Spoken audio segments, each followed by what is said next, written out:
Welcome back, everyone, to Talking It Out with Bachelor Nation. Today, we have Peter from Michelle's season. You know him as the pizzapreneur. Can't wait to talk to him and find out about his journey and how everything went down on the season. But of course, you know how we do, Mike. We got to start with our hot takes. And I'm going to start with this one, man. This recent episode, I got to dive into this because this hits home literally with me. Martin was actually having a conversation with Michelle, and it kind of took a little bit of a south turn. You know, he was very nervous about it because he thought he was going home. It kind of took more of a serious turn. And he was speaking about Miami, women from Miami. And he asked Michelle if she was high maintenance, because he knows a lot of women in Miami that are high maintenance. So he asked her if she was high maintenance. And of course she was like, what are you talking about? Like, she was like, there's no way am I high maintenance. So listen, PSA to all my Miami women. I love y'all. Not all of you are like this, but there are some of you out there. And I feel like Martin wasn't able to express himself as well to Michelle as he would have liked. And that's why it went south. But yeah, like, I want to hear your opinion, Mike, and then I'll give mine. But like, what do you feel is a quote unquote high maintenance woman? First and foremost, I love you, Bryan, but I ain't gonna get caught up by by your words. I ain't getting. Hey, listen, I came out with a PSA beforehand, okay? You did, but you know, damn well nobody care about the PSA. But I think what constitutes a high maintenance individual. You're speaking of high maintenance woman. I always say I like a woman that I can go mudding with, and also go to a gala with, right? If she got her nails did, you know, she got the little French tip or whatever the case may be, her hair done, you know, she got to wear her, like, she needs a certain type of lotion or whatever the case may be. Ain't nothing wrong with that. Now, where I have the issue is when she's like, I can't do that. I'm breaking nail. I'm like, nah, baby, we can't. Nah, because I want to, you my best friend. We need to have fun as well. You know, that's where I draw the line of when you high maintenance, because you can't do certain things. Because okay. Now I understand, like, you just got your hair done, right? Like, the women I've dated, when it rains outside, best believe I got to make sure I have something over their head, right? Yeah. You know, I wear do-rag all the time. I know my lady has to wear her stuff as well. And so I'm cool with that. But if you're talking about, I can't do some simple stuff because of what you did 3 weeks ago to look pretty or whatever the case may be, nah, we ain't having that. I mean, Martin did basically, because she asked him multiple times, like, what do you consider a high maintenance woman? And his answer was basically when the woman expects the man to do everything, right? Like, provide, you know, not only emotionally, financially. And I get what he was trying to say. I mean, you're from Miami. I'm from Texas. It's different. I think there are some women out there that don't bring too much to the table, and they want to bring their looks into it, right? Just be honest. I'll be honest. Yeah. They get their BBLs, they get their lips done, they get their boobs done. Why? Because let's face it, guys are physically attracted to that, right? Maybe not the overboard situation that some of these people do, some of these women do out there, but yes, they're physically attracted. So they get all this done, and then basically, just because they look good, they're going to expect the guy to pay for everything and provide for them, simply because it's like they're a trophy. They're so fine that, you know, they deserve everything. And, you know, that is cool. Look, if a woman is getting money and, you know, she finds a rich guy and somebody who is going to quote unquote provide everything for them, then good on her. You know what I'm saying? But then I can flip it on the other side, is like, as the man in that situation, it's like, yeah, you got this quote unquote dime piece physically, but like, do you really know that she's with you for you, or is it for your money? Correct. You know what I'm saying? I don't want a trophy wife. I do not want a trophy wife. I want a royalty life. Right. Oh, so therefore, yeah, don't want a trophy. Down. Yeah, do not want a trophy wife. I want a royalty life. And so therefore, if she the baddest, you know, the little tummy tuck, the boobs, you know, the ass, all that good stuff, that's cool, but what else are you bringing to the table? Exactly. And that's why what I think, like, he was trying to get at, in the sense of like, yeah, you look good, but at the end of the day, years from now, those looks are going to fade. Like, what else are you bringing to the relationship? Exactly. Like, do you have a sense of humor? Do you have a great personality? Do you guys have fun together? Do you have like interests? Like, if it's just, the TNA, you know what I'm saying? And like, now you expect all this, security from a man. I just think that, I think it's so much more attractive when, yeah, they look good physically, but they have their own money. They're independent. They're a boss woman. You know what I'm saying? Like, that's the type of woman. That's the type of woman that I feel like guys should be going for. Boss woman turned me on. Deion Sanders just said it. He just had, I think, knee surgery. And his wife, she a baddie. I ain't gonna lie. She is a very attractive woman. But he was saying, fellas, I don't care if your wife got the better hair, the better nails, the better body, XYZ. He says, what matters at the end of the day is she's going to be by your side when shit hits the fan. That's what I mean by a royalty life. You can have your trophy wife. I'm gonna have a royalty life. So I feel him when it comes to like, is she doing too much? If your girl doing too much in terms, what was the key terms again? High maintenance. And high maintenance. Yes. Exactly what you just said. Like when you get into that, those rough times, you know what I'm saying? She got with you for that security. Like, is she going to stick by you? Let's say if you lose all your money, you know what I'm saying? That's when the true test comes about, right? And you see their character and their morals and all that. Now, I don't, and this may be a real hot topic. I may say something controversial. I don't have an issue with my wife not working. I don't have an issue with my wife just being a baddie. If, and there's a big if she supports me, if she literally talks great about me behind my back and goes out and supports our royalty life family, right? If she is, putting people in their check, like if she's taking care of the house, taking care of the kids, like I don't shy away from that either. Yeah. I mean, I am in love with a boss chick. I truly am. But she could be a boss chick and take care of this house. She can be a boss chick and take care of a business. Either way, it's fine for me. But when it comes to her just being a baddie and that's it, like she's bringing me peace. That's not enough. Like she ain't bringing me my peace. She's not helping me to discuss like how we can be better as a royalty family, a royalty life. She want to have a nanny for the kids, things like that. No, we can't have that. And I agree with you, man. But in no way am I saying like there's nothing wrong with a woman being high maintenance, right? But look at all the things you described in the woman that you were just talking about, right? How she is contributing to the relationship. Correct. You have to contribute to the royalty life. Yeah, you definitely want to cater to that woman because she's taking care of your kids. She's taking care of the household. She's cooking, doing whatever it is, supporting you emotionally and physically when the time comes about. Like, I don't see anything wrong with that. But if it's just somebody that like at the drop of a dime, she's using you for your money and she would go to somebody that has more money than you, hell no, without thinking about it, then that's not the type of woman. Bryan, I'm gonna say it. The sex don't feel the same if I feel like she could leave me for somebody else that got my money. It just don't. So therefore, I don't feel content. To the next piece. If you said something about she cooking. I learned this before, like the last girlfriend I had that we lived together. She did like 4 days. I did like 3 days of the cooking. Like, if we did like 7 days. Whoever the person is not cooking need to be doing the dishes. Oh yeah, right? It ain't teamwork. It's teamwork. But we got to keep it moving because I definitely want to get into our guest today. We got Peter the Pizza Man. But first, I want to get into my hot take.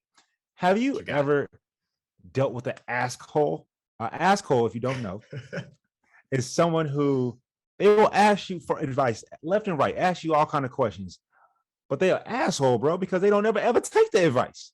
Like never. God. Not 0 out of 10 times do they take the advice. You like take time out of your day to basically give them the best advice, the best route to take, and they completely do the opposite. I've run into that situation with friends and family, actually. But hey, they're going to do what they're going to want to do at the end of the day, right? It's like, it is what it is. It's like, why even give you any advice? Like they're going to do what they want to do. Exactly. But like, am I wasting my breath over here? Like, what's going on? Like, we got the group chat with the homies and and everyone knows they probably tired of me saying I'm a financial advisor by trade, right? And so we have a lot of financial conversations in our group chat. And to my homie listening, I love you, but I'm gonna get on you right now. He make me scratch my head every day because like he'll bring up stuff I'm like, bro, I never knew this.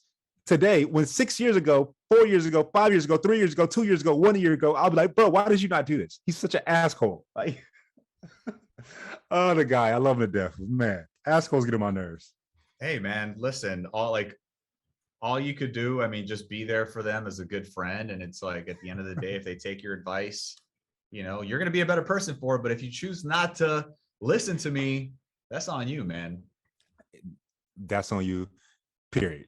Period. Dot. But the beautiful thing about those friendships is that when they do finally come to it, because I think sometimes we hear what the person is saying, we don't like let it digest. But then if you're a real good friend, as long as they find it, right? Whatever the question that they ask for, as long as they get to the right side of the tracks, even if they didn't take your advice, it's still a beautiful thing, right? Yeah. It's You always want to uplift them and you want them to succeed. So like you said, it may not be the route you told them to take, but as long as they get there and they're in good hands and, they take care of their business, then that's all you could ask for. That's all you can ask for. An asshole, I've encountered a lot of them. Definitely, man. But I wish I had like a pepperoni Italian pizza in front of me, because we have the man himself, Peter, on the pod. Can't wait. Got the perfect guy for that. Let's do it, man. Let's bring him in. Bryan, I absolutely love that we had Peter on today. It was really therapeutic. And also we had a couple guests on prior that said it was therapy coming on Talking It Out. And I feel that, some people might allow their fears to keep them from seeking help with their mental health. And then they always, we always talk about therapy is important, but some people just don't do it for whatever reason. Yeah, man. I think in today's world, I mean, having an outlet for your mental health is so big. And meeting with a therapist to work on your mental health is just as helpful as hiring a personal trainer to work on your physical health. And the positive impact can be just as life-changing. At Talkspace, your privacy and more important, your security are the number one priority. You can send messages 24/7, 365 and get replies throughout the day. There's no need to wait for a weekly appointment at all. And Talkspace's encryption and added security features keep your conversation fully protected. Yeah, I love that. Being in the Air Force, my job was security. I love that they have that here at Talkspace. So whether you struggle with anxiety, depression, self-doubt, or it's quite honestly anything else, Talkspace gives you the access and the help that you need to move forward. And you don't want to just talk to anybody. Don't leave your mental health to chance. Talk to someone who's trained to help you make lasting progress. Join Talkspace today and start moving forward with a single message. Just visit Talkspace.com and get $100 off your first month when you use promo code TalkingOut at sign up. That's $100 off at Talkspace.com, promo code TalkingOut. Every single day, we're inundated with information. It's just kind of hard to pay attention to this learning curve that we're all facing. Yeah, man. And one thing I've noticed is that a lot of investment apps make it easy to start trading, but just because it's easy to do doesn't mean you know what you're doing. That's what makes Wealthfront different. They make it easy to invest and they make it easy to get smarter about investing. Start with Wealthfront's classic portfolio or make it your own with social responsibility funds, crypto funds, or hundreds of other investments. Wealthfront was designed by financial experts to help you turn your good ideas into great investments. Wealthfront is trusted with over 27 billion in assets, 27 billion under management AUM, helping nearly 500,000 people build their wealth. And now you can get your first $5,000 managed for free. Yes, your first $5,000 managed for free. Don't take that lightly. Jump in on that by going simply to wealthfront.com/talkingitout. To start building your wealth and get your first $5,000 managed for free for life, go to wealthfront.com/talkingitout. That's wealthfront.com/talkingitout to start building your wealth. That's wealthfront.com/talkingitout and get started today. Welcome, Peter, the doughboy pizzapreneur is in the building. What is going on, my man? Buongiorno. You did not say that. What's going on? Peter, before we even get into this, I have to ask, did you prepare that? Did you know that you were going to say that? That's my thing, man. Slice aperitif, baby. Slice aperitif? Oh, God, He's always promoting, man. He's always promoting the biz. On our season, we had a kid named Box King, right? I think his name was Joe Box King or something. Box King. Yes, you reminded me of Box King. I love it. You're a pizzapreneur. Do your thing, Pippin. Do it. I'm changing lives one slice at a time, baby. Somebody's got to do it. All right, Peter, man, let's get right into it. You definitely had your fair share of drama this season. So let's just get this out of the way and get to know you a little bit more. First, talk to me about how you ended up on the show. Yeah. So it's actually a really funny story. My sister and my mother, they are avid Bachelor fans. They've been watching for like 10 years. It's something that they always do every night that it was on. And my sister one day was scrolling through Instagram and she saw an advertisement and it was like, if you know any eligible men deserving or willing of love, put in their application here. And my sister, thinking the most of me, of course, was like, oh my God, this is perfect for my brother. This is so great. And she puts me in, and about a month and a half, 2 months later, and mind you, she forgets to tell me that, oh yeah, by the way, Peter, I submitted you for the Bachelorette. I get a phone call from one of the casting members one day, just out of the blue, no, out of nowhere, and they called me perfect because I was driving from Northwest Florida to South Florida. I had like an 8-hour drive, Oh wow, and you had time that day. I had time. I had time. So I'm like, she's like, hey, what's going on? Is this Peter? We saw your application. We'd love to talk to you more about your opportunity to find a true love, this and that. And I'm like, what are you talking about? This is not him. Don't call me, solicitor. And I hung up the phone. That's my All man. of a sudden, I get a DM like, hey, I don't know if you hung up intentionally. We're really trying to talk to you. Please call us back whenever. So immediately I call my sister. I'm like, what did you do? What's going on over here?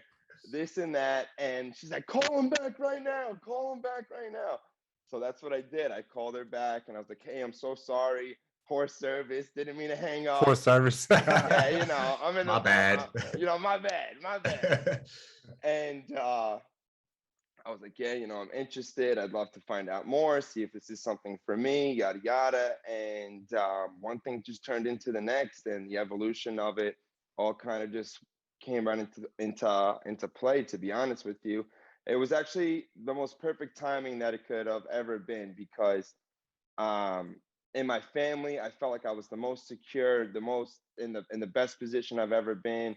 In my career, I felt like I was in the best position I've ever been in. Financially, I felt like all the T's were crossed, all the I's were dotted, and the only thing that I was missing was, you know, somebody that I can share it all with, you know. And yeah, man, real talk, No, you points for know. sure. And I feel like I'm really out here trying to, you know, besides all like the laughing and the gimmick stuff, I really feel like I'm out here really trying to build an empire up. And it's not just for myself, it's for, you know, my future wife and my future family. And that opportunity to really dive into something where I could be in a situation where it's two like-minded people shooting for the same goal. I've never been exposed to that before in my life. So it was really a refreshing opportunity that I couldn't say no to. I had to jump on. You said you've never been exposed to that. Have you been in love before or no?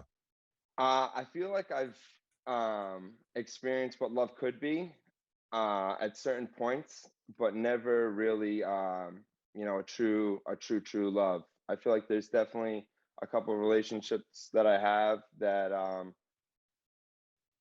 there are some amazing, you know, young women that I only wish the best on, and I hope they're happy with whatever they're doing in their life and everything. But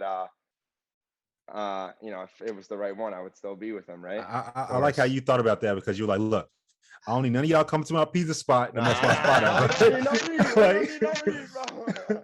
Like I was like, I like how you like. Hold up, let me get my thoughts together. Okay, I love all y'all. I got love for y'all. So that's smart. But man, you're talking about, you know, your mom and your sister. They love the show. You've been watching it for like a decade. You mentioned. Did y'all talk about like what your limo interest should be? Because I loved it.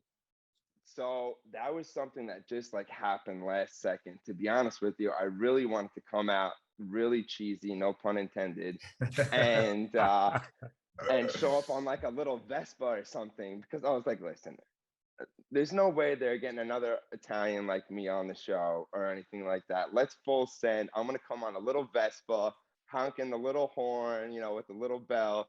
It didn't fall through, which is all good. And then I was like, you know what? Even better. Let's stay true to the roots. I'm gonna come out with my big personality, slinging dough, doing what I do, changing lives one slice at a time, baby. And Shameless plug. Shameless play. We and love it. and I'm just gonna full send. I'm gonna go out there, and you know that's like my thing. I scream every single day to all my pizza lovers, you know, buongiorno, pizza lovers, what's going on? It's your boy. I do. And you know what, man? I get people that hit me up and they tell me that it starts their day up, that they look forward to seeing that. And it really full circle comes into like a lifestyle brand, you know, it's more than just pizza that we're serving at the end of the day. So I felt like it was perfect to plug that in and just come on with my big personality, throwing some dough in the air. So I hope you got all those sayings trademarked, because I don't know, you Trademark have something there. Okay, trademark Really stamp. I like that. Stamp. I like that. So talk to me about what that first night was like for you, meeting Michelle and then meeting all the guys. How was that? Man, let me tell you something. I know I'm a big personality and all. Never ever have I been nervous like that in my life. In my life, I'm a D2 athlete. I played lacrosse back in college, and we've been in some high intense games. Never ever was I nervous like that. I was shaking. I walked up to her. I was like, "Hey, my name's Peter. How's it going? How's it going?" I forgot what comes after that. Yeah, Peter, everyone forgets, bro. Everyone forgets what they're. Everybody blacks out for like 5 seconds. It happens. Yeah, I was blacked out. But Michelle she really just put me at ease, and she had such a calming demeanor to really just like hone you into that moment and just really make you feel like it's just you two and there's no cameras, there's nothing else there. And you know, that's a quality that I hope that I can find in a future wife of mine, something that she carries very well on her. And that night just really, I mean, it started off here and it just continued to escalate for me and her. I felt like we had a great vibe when we first met. And then when I was able to steal her away later that night, I felt like we had a great connection. I had a little cannoli set up for us. The cannoli. And brought the cannoli out. I brought the cannolis out, baby. Piped them myself. I love this. I love it. Bryan, are you noticing something? I'm seeing something right now with Peter. Like he's this big, like you said yourself, Peter. You have this huge personality, right? You really do. You show it off. You do a great job with it. But then, Bryan, I don't know if you've caught it so far. I've done it a couple times, Peter, to where when he starts talking serious about like love in a relationship, you know, he settles down into himself. He's like, yo, you know, this is real. You know? I see that. I see that. I'm picking up what you put down, Peter. I'm out here. He said, I'm out here. So let's get back into the show, right? Yeah. First group date. Drama out the door. We see Right. you, we see Will in the classroom. I don't know if you listen to Talking Out. If you haven't yet, shame on you, right? But you, because I've definitely said some things about you. I'm bringing it up on the pod as well, right? And like, did you and Will have issues going into the date? I mean, what's up? Yeah, take us back to the beginning. Like, when did it all start with Will? Let's go all the way back. Let's lay everything on the table. Let's just put the truth out because everybody deserves the truth. You know what I'm saying? Yes, sir. That first group date, we've only been in the house maybe 24 hours at that point, right? The next day, we wake up in the morning, we're all excited. All of a sudden, boom, date card happens, group date. We get picked for the group date. I'm in the mix for the group date as well as Will and a bunch of the other guys and everything. And that group date is later on that afternoon. So we got thrown right into it quick. Really excited. I'm on the first group date for the whole kickoff of everything. I felt like I had a great relationship with Michelle. Something really positive that we can continue to grow on and move on into the next segment of it.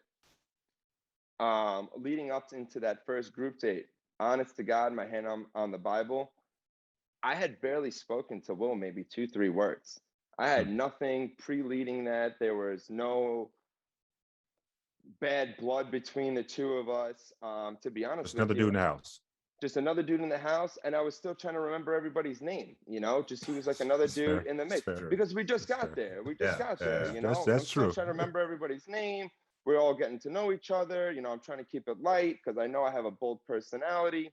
And I'm trying to crack a few jokes here and there with some of the guys that are reciprocating with it. And, you know, just excited to get into the mix of the first group date. There was nothing at all leading into that first group date between Will and I that would explain any reasoning why I would get singled out for that date right then and there. There was absolutely zero that was going on. we get put into that group date, and then Michelle starts saying, "Okay, welcome to class." I'm in the front of the class. I like to say that I was a studious kid growing up. You know, my teachers may say otherwise, but I'll say that I am to the viewers. And we're having a great time. I'm getting picked on by the children that are there, and then all of a sudden, Michelle had gone in at us to say, she broke it down. She go, "Okay, this is somebody that I really don't want to look for in a relationship. Everybody go ahead and spell the word narcissist." So boom, narcissist comes out. I spell out the word narcissist. I don't know if you guys remember, I put a big thumbs down because it's disgusting. And then all of a sudden I hear the children going, "Ooh, ah," and like, you know, they know what's going on. Those are very smart children. They know. They So are. I look over, and I see Will. He's like giggling. He wrote my name. So I'm looking over, and honestly, at that moment, it looked like that I was really, really upset and this and that. But I was more confused and perplexed because of how bizarre and random that his actions were than anything, you know? When you say his actions, you're talking about him putting your name down as the definition of what a Yeah, narcissist is? Okay. Like absolutely. he hadn't even met, like you hadn't even interacted with him. Even So know each other. We didn't even know each other. It's like, let me break it down for you like this, right? The recipe of a pizza pie. You got your dough, right? So your dough right here is Michelle, the foundation, baby, the base. I'll be the sauce because I got a little spice. All the other guys, they're like the cheese. We're gonna sprinkle them on, right? All of a sudden, all your ingredients are done. You're about to close the box. As soon as you're closing the box, somebody all of a sudden, boom, throws pineapple on top of the pizza. Disgusting. oh, We don't pineapple. do that. Not the pineapple We don't pizza. do that, man. That's what I'm saying. Yo, analogy of our entire podcast right there. Analogy gold. You hit that analogy. Come on. So it was completely bizarre, totally out of nowhere, uncalled for. And that just started the whole thing, you know? I feel like if he would have just pulled me off to the side right afterwards and be like, "Hey, bro, my bad, just the heat of the moment. I'm in the mix with you. You know, we're all trying to have good fun. I mean, nothing by it. I think you're a stand-up dude. I don't really know you," or whatever it was. I would have been like, you know what? For the peace of the household, let bygones be bygones. We would have shaked on it, and I would have kept it moving all day, all night. He doesn't say anything to me. We're passing each other. He continues to like crack jokes at my expense, and I'm a man of integrity. You know, I'm very proud of what I've established and developed at 26 years old, and to be called a narcissist so early on by somebody that literally doesn't even know me, I think it's completely uncalled for. So why I Will's not here to defend himself, and nor I mean, we're talking to you. We're talking to like one of the best analogy guys in the game right now. 26-year-old, you know, doing your thing, business owner, small business owner, doing your thing. So proud of that. But Peter, I have to ask, like, if you guys only said 2-3 words to each other, why the hell would he do that? That's a great question. If I could tell you the answer to that, I think we would have not even had to have all this. You know, I Okay. think a lot of things would have been resolved. Different question then.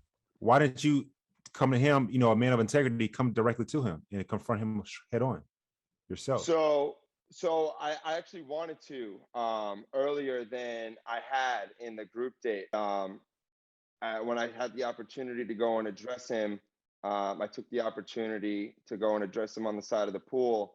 And oh Lord, later that night, right? Later that night. And in the beginning of that conversation, which unfortunately not all the viewers got to see, I really started off very humble and calm. And I said, "Hey man, listen, if I could just speak and let you know where I'm at with everything, you know, just please hear me out. And then once you hear me out, like you can speak and, you know, hopefully we can come to some type of resolution for all this." Before I can even come to the end of that sentence, he already started to cut me off. He started to raise his hands. He started to elevate his voice. And then at the end of the day, I am a Long Island Italian. I get excited. So I'm not going to take any shit. You know, I came back, and then I had eventually it was just like, you can't even reason with the dude because it's just he couldn't even comprehend what was going on. So I had to just walk away from the situation. So I took myself out of the situation. I was like, you know what, I'm over you, bro. I'm gonna keep it moving and then continue to do my thing. And that's the way that it went the rest of that evening.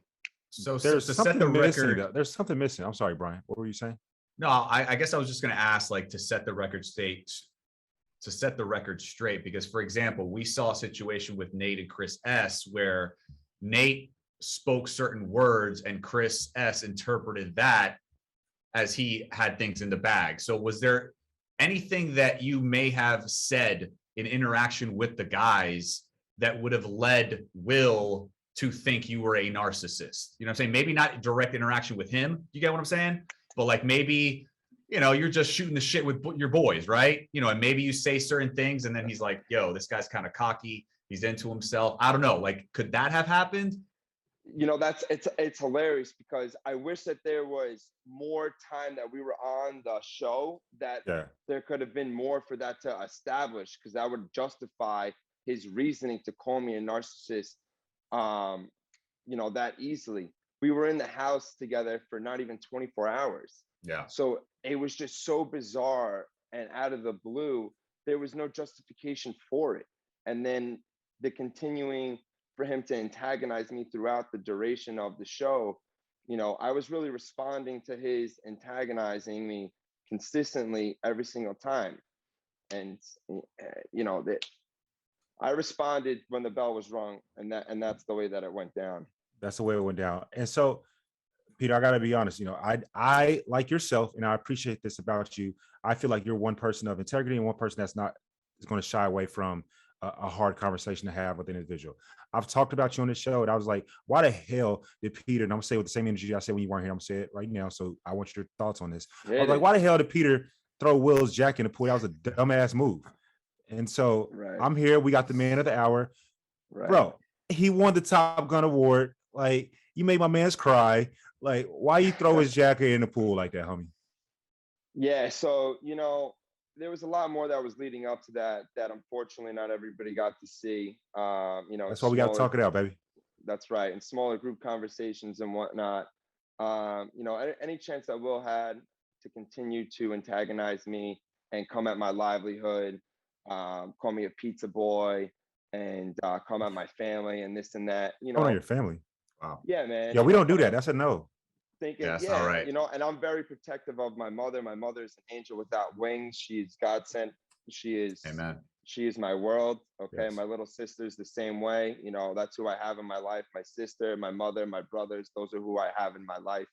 And I'll tell you right now, my mother and my siblings, they were there for me before I went on the show, and they were the only ones there for me when I got off the show. So, you know, when somebody attacks my family and attacks my livelihood, I'm gonna go all out for it, because that's what I have in my life. So being called a pizza boy and constantly being called a pizza boy and this and that, you know, he doesn't understand what it means to be a pizza boy. Yeah, you know what? I am a pizza boy. I am a pizza boy that clocked in 96 hours last week, and I'm the one that's developed a proprietary patented water filtration system that took me 6 months of nonstop research. Talk your talk, boy. Talk your talk, boy. No, but real talk. I'm the guy that goes out and handpicks all my San Marzano tomatoes for my pie, that fresh makes my mozzarella cheese every single day, because that's what I do. You know, I got all these burns on my arms and all that stuff for a reason, not because I think it looks cool. It's hard work, and work that I've done since I was 13 years old from the bottom. I built myself up from the bottom of where I was at as a dishwasher to where I'm at today. And being called a pizza boy and trying to be belittled, don't come at me, bro. You don't even know me. They don't even know you. It's fair. It's fair. I appreciate that, Peter. I want to start right by saying that. I definitely appreciate that. Yeah. It sounded like you definitely took offense to the word narcissist. You took offense to that.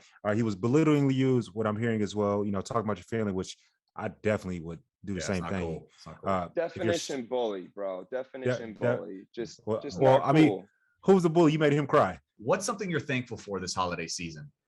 Honestly, man, to be able to spend it with my grandma. We get to go to her church and serve the homeless. It's really exciting. I love doing it every single year. It's kind of becoming tradition. Love that, man. Love these holiday traditions. And you want to know another thing that I'm thankful for this holiday season? That Policygenius can check if you're paying too much for home and auto insurance. Policygenius makes it easy to compare home and auto insurances in one place. They can help you find coverage similar to what you have now, and my favorite part, but at a lower price. They've saved customers an average of $1,250 per year over what they were paying for home and auto insurance. Facts. And it's super easy to get started.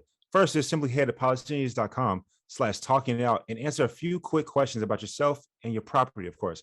And Policygenius takes it from there. They'll compare rates from America's top insurers, from Progressive to Allstate, to find you lower quotes. And if they find a better rate than what you're paying now, they'll switch you over for free. Head to policygenius.com/talkingitout to get started right now. Policygenius. When it comes to insurance, it's nice to get it right. Not everything that happened on the show was shown, and I'm very grateful to have this platform right now to talk it out with you boys. And We really appreciate just, you being honest. Yeah, man. No, I appreciate you guys, giving me the opportunity to really just tell the truth, not put anything out, just really tell the truth. So I'm here to ask Peter, like, the word narcissist definitely got to you. Can you explain, like, why did it bother you like so much when he just called you a narcissist in front of everyone? So, it really goes into something really deep for me. I mentioned that I have my sister, my brothers, and my mother in my life. I highlight that my father's not in my life for a reason. Really, I don't want to go too much into it because it's really personal family stuff, but just to skim the top, my father's the definition of a narcissist. My father's still alive today, and he's not been in my life for the last 3-4 years. He made that decision to not be in my life because of his narcissistic characteristics. And I know what it's like to have, my mother cry in my arms and my sister cry in my arms for reasons, as a son and as a brother. And I know the type of man that he is, and I know the type of man that I am, and I know the type of man that I am is going to be a man of strength, and a man that anytime his wife asks him to ring the bell for her, he's going to do it. And anytime his kids look up to him, he's going to answer them back and tell them that he loves them. And that's something that I never had from my father. So it really touched home, it really touched home. And I'll be the first one to admit it. I got some demons that I buried in my stomach, that I buried deep, that I still need to work on. And I acknowledge those things, and, maybe throwing Will's jacket in the pool wasn't the right thing to do. Unfortunately, it's the reality that happened, and I'm living with those repercussions. If I could go back and redo it, and do it over, maybe I wouldn't throw it in the pool, but who knows? Maybe I still would, because of how I felt and how strong that I felt. I can't change things. All I can do is try to fix them in the future and try to be a better human being for the society today. But yeah, it touched home, man. I mean, I don't want to go too much more than that, but it really touched home, and it's something that I'm actively working on. But I know that a narcissist, it's a selfish human being, and I am the last person from that. I'm very proud of the young business owner that I am. I supply jobs for almost 30 employees. Let's get into that more, because like you are. I've said it about you on this episode. You said it about yourself. You are proud, and there's nothing wrong to be proud, homie. There's nothing wrong with that. You come at me, best believe. Your mom and your sister, they may have watched our season. I am very proud as well, and so I don't think there's nothing wrong with being a proud individual. But I do love the swag that you come with, the sauce, as you said. That analogy was fantastic, by the way. Saucy. But so he said, Michelle is the base, she's the dough, I'm the sauce. That was dope. Tell us about, working your ass off 96 hours, growing up in Long Island, the Italian that you are. Sounds like you are a positive role model in your household, like the work that you're doing, 26-year-old small business owner. Tell us all about that, man. Yeah, man. So, I started my first job when I was 13 years old. My my mom, she for my birthday, I turned 13. They took me to the middle school, to the high school. I got my working papers. They took me out of school. They gave me my working papers. Here I am thinking like I'm having this big surprise of a day. Surprise, surprise for me. I'm getting put to work. Okay. I get thrown into the mix at this famous pizzeria on Long Island. A family that I love and cherish, that I owe them so much for. They taught me a life skill that I'm able to provide for myself and my family and my future family now. So I'm very grateful for that. But I started off at the bottom, man. I started off as a dishwasher, working in the kitchen with a bunch of guys. I remember getting my head pushed in the water. I remember Like hazing you? Yeah, hazing, rookie hazing. Yeah, rookie Initiation. hazing. oh Yeah. my God. I remember I went up to the head chef. I was 14 years old. I'll never forget. This is a true story. I asked him, I'm like, where does this pot go? I don't know where this goes. He goes, you know where that pot goes? It goes right next to your shine box. And when you're over there, kid, why don't you get your shine box, come back over here and shine my shoes? I'm 14 years old. I'm staring at a Tony Soprano lookalike over here. Okay, just to give you an idea. The Goodfellas reference. I love that. Oh my God. So I started off and I just kept working my way up. I always had a hunger for, I had an ambition to learn. And I grew up in a huge Italian family. Food was always a big centerfold for us. So for me to fall into something hospitality related really just made sense, especially pairing with my personality. I feel like my biggest edge is that I'm an everybody guy. I get along with everybody. I'm really able to connect with anybody and just, you know, have fun, have a quick convo and keep it moving, which is perfect in a restaurant setting. And I opened up my first pizzeria for that family when I was 17. I opened up another one for them when I was 19. And then when I was 20, I opened up another one for them. So by the time I was 20 years old, I had opened up 3 pizzerias for this family. Nice. And this is while I was in college, double majoring, hospitality management and accounting. Not to toot my own horn, but I graduated #1 in my class for hospitality management. And I was playing lacrosse in college as well. So then that led into being able to, I got given this opportunity to go ahead and study abroad in Italy. And I went out in Italy, I studied abroad, and I extended my trip. I was out there for almost a year because I have dual citizenship. And that's when I met this Michelin star chef. His name was Pietro. And the sommelier, which is like a big wine expert, you know. And I shadowed under them for a month, and then they really took me under their wing, and I ran their whole front of house operations for this like one level white glove service for food and beverage. And that's where I really just grew into my knowledge of going with the chef every single morning. I mean, it was such an experience. They didn't take reservations. They sold tickets, like an experience to a show. So when you appeared that day to the restaurant, it was whatever the chef had hand selected that morning, fresh from the market, that he was going to prepare for you for this like 13-course menu. And I would go with him every morning, learn about these ingredients. Then with the sommelier, learn how to pair them with the ingredients. And my love affair with food just really started to develop even more and really started to grow and grow and grow. And with my hustle being grown up from Long Island, I feel like Long Islanders really have this like quick pace, high octane energy. And they saw that and they wanted to take that and run with it. And I wanted to run as quick as they wanted to send me out. So I was very fortunate to just really grow that knowledge with those gentlemen. I'm still in contact with them today. And you know, they're still doing their thing out there in Florence. So that's what's up. Is that where you learned Italian, or did you know Italian just growing up in the house?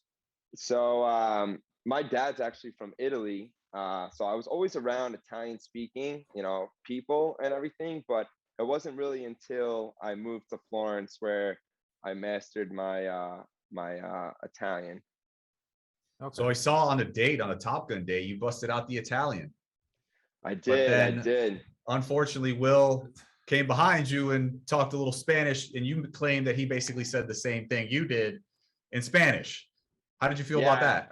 Yeah, that was wild, man. I was actually the first person to go in that G-Force thing and everything. And I said, you know what? let me be a little different. Let me be a little unique. Let me hit a little romance language. You know, I mean, I gotta level up. I gotta start to separate myself from these other guys.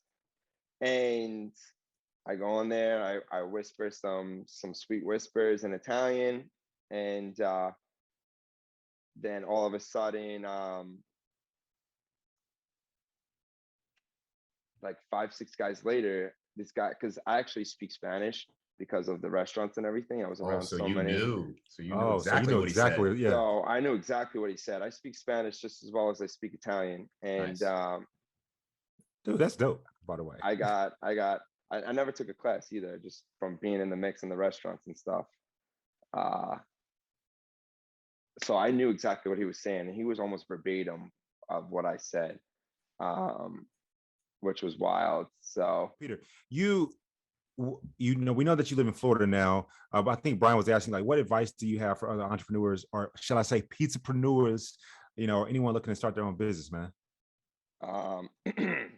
Advice that I can give is, when you love what you do, work just kind of starts to fade away. Really dive into your career. Dedicate your time to really separating yourself from, you know, the guy down the block. Don't ever feel like you're in competition with the other shop, because as soon as you feel like you're in competition with the other shop, you're already lost. Facts. Focus on your goals. You know what I'm saying? I've been focusing on my goals, and I have personally fell in love with every single product that I brought into my establishment, because as soon as you step foot inside one of my pizzerias, you become a part of my family. You know, and that's what I say every time I hear somebody, oh, it's our first time here. Welcome to the family. What can I get for you? Every single person, that's just the way it is. Every single one, that's the way we hit them. And I'm smiling. I know you see me smiling right now, homie. Did you just drop some right quick? How many pizzerias do you have? So I'm very proud to say I'm actively working on my 3rd pizzeria right now, and I got another one in the mix. Congrats. Got a franchise over here, man. Multiple. That's I'm amazing. I'm very proud to say that it's a family business now. I have my brother, who's my mentor, my best friend, like my father figure in my life. He's really I love that guy. You know, he's more than a brother to me. I wish there were more words that I could say for him. He's really given me an opportunity to prove myself, not only to, you know, him and my family, but to this world and to myself. He gave me an opportunity. I was 23 years old to open up my first pizzeria. I opened up my first pizzeria just outside Tallahassee, in Port St. Joe. It's a small town that was devastated by a major hurricane a few years ago. And we went into that area looking to put some families back in their homes. And there was a serious need for anything food and beverage because of how devastated it was. And it was just perfect timing for not only that community, but for myself as well. The community, they thank us for being there. I thank them for having me there. So it goes hand in hand. I just opened up another location in Boca Raton, right on Palmetto Park Road, right next to the beach. It's a beautiful spot. The beach is right there. Slicing and ice. How you doing? What's the restaurant called? Like, what's the pizza shop called? Peter's Pizzeria, baby. Peter's Pizzeria. He was waiting for that question. It doesn't get more original than that. He was waiting for that question. I gotta hit up Boca Raton or Fort Lauderdale. You know, I gotta get one of these slices for sure. I got Pompano Beach coming up very soon. Pompano Beach, we're hoping by February is gonna open. And then I don't know, you might not have to leave Miami, bro. We might have one popping up in Miami soon. Okay, well, there we go. Home, I'm gonna definitely have to check you out for sure. So, what's one thing, Peter Pizzeria, that you wish fans got to know about you while your time on the show? Honestly, if there's one thing that I wish the fans can get to know about me more, is that I got a lot more layers than I have a lot more depth than what was just shown. I feel like a lot of people got lost in the sauce when I just threw the jacket in the pool. And so you have more than one topping, is what you're saying? I got a lot of toppings. No pineapple. He's a supreme pizza. Definitely not a supreme guy. Definitely not a supreme guy. I'm talking about the layers, man. Don't throw the kitchen sink at it. Don't do that. He said, no, we don't do that. Speaking from a professional himself. Peter, you definitely, man, like ooze passion. Yeah. Right. You literally ooze passion. Like I think when we think about Kanye West a lot, he oozes passion. Like he's passionate about everything that he touches. And I feel like you have the same thing. And I think with that, we as people sometimes get the wrong impression of them, right? Because you're so passionate about what you do. And I can say from here talking to you now, you're definitely passionate. Everyone that knows me knows I'm going to come at you. If I say behind your back, I'll say it in front of your face. And I appreciate you for allowing me to ask you the questions and you just being honest about what it is. You know, you're a person of integrity, like you said, and you're passionate for what you've done. You know, speaking 3 languages, which I kind of like low key, I'm jealous because I want to, you know, one day, you know, young, 26 years old, working on your 4th pizzeria. So you're working your ass off, homie, 96 hours last week. Man. So just my hats off to you in that. But what's next for you? We got to know. You know, that's a great question. I'm really just trying to, you know, focusing on these pizzerias and everything like that. Unfortunately, you know, this time around on my love life, it didn't work out between Michelle and I. Paradise. But you never know. Paradise is around the corner. Might be ringing my doorbell. We'll see what happens with that. Don't hang up this time. I won't hang up this time. Right. I got the Bachelorette saved in my phone now. So, but so at the end, yeah. Go ahead. No, I just wanted to ask you, Peter, like at the end of the day, do you have any regrets about anything that went down on the show? You know, if we're going to talk about like that subject one more time, I guess my biggest regret is allowing Will to get a platform out of me based off of my reactions and everything like that. I don't think that he was deserving of it. I don't think that I should have allowed myself to stoop to a level like that because I know who I am. I know what my worth is. And I know that the way I handle myself and I carry myself from my community, you know, throughout my friends and my family. And that was completely out of character of me to do all those things. So that would be my biggest regret. But otherwise, I'm really grateful for the opportunity that I had to really, you know, dive into the vulnerability. I've never really exposed myself that way to a process like that, where you know, there was times where I almost cried, and you know, I'm not that kind of guy that's gonna, you know, I'll crack jokes to the end of the day before I shed a tear. And so, you know, I really tried to lean into the process, and you know, there was so much to it too. You know, there was the relationship side, you know, with Michelle and trying to grow that relationship. There was also the other side of trying to grow your relationship with yourself and really find out who you are inside as a young man, and you know, who you really are and what your character really is and what you stand for and what you believe in. So, well, Peter, definitely appreciate you having you today. You make me laugh. Yeah. Thanks for being vulnerable, man. I mean, thanks for opening up like that. Yeah, no, I thank you guys. I really appreciate this opportunity. I know there was a lot of animosity going on in this last month and everything like that. And we don't have no animosity towards you. No, but you know, it's not you guys, but you know, the whole bubble and everything like that. You know, just to be able to be given this platform for you guys to really understand who I am. I hope that, you know, you don't think like I'm just some guy that's throwing jackets in pools and all that stuff. You know. All I'm gonna tell you, Peter, is that I like you. I like our conversation that we had. When I come to Florida, I'm gonna try a pizza, and you know I'm gonna talk shit if it's nasty. Well, he's got 3 locations, man. It must be good, right? It must be great. He's working on his 4th one. Changing lives one slice at a time. One slice at a time, bro. There we go, baby. There we go. Gotta get that last plug in, bro, before we leave. Slice appetit, baby. Yo, Mike, I think that was a very insightful interview. I mean, I like getting the backstory of why he was so upset, you know, when he heard the word narcissist, you know, and telling us a story about his dad, you know, and how he pretty much wants to be the opposite of what his dad was. So I thought that was pretty powerful and insightful for me. What do you think? Absolutely agree. We can always learn something in everyone, whether good or bad. And he spoke his, and he's a young protege. So I love the kid. Yeah. And he's definitely got passion, man. I mean, you know, if there's one thing I took from that, it's like, get into your passion just like that man is, because I mean, I think he's going to do big things. And obviously with 3 stores, that's big time. So hope you guys enjoyed the episode. All of our listeners, we absolutely love you guys. Thank you so much for tuning in and being a fan of Talking It Out. And by the way, guys, we are casting for the upcoming season of The Bachelor and The Bachelorette. Head to bachelornation.com/apply to nominate yourself or someone else. And yes, definitely apply. We always love to hear your opinions, your stories, your insight. So please don't forget to comment, to like, to follow, to message us on social at Talking It Out, B as in Bachelor, N as in Nation on Instagram. That's Bachelor Nation on TikTok and Facebook, and on Twitter, Bachelor Nation. And as always, don't forget to subscribe to our podcast and listen to us on the Odyssey app or baby, wherever you get your podcast. And again, and as always, baby, don't DM me no more until you hit that subscribe. We love y'all.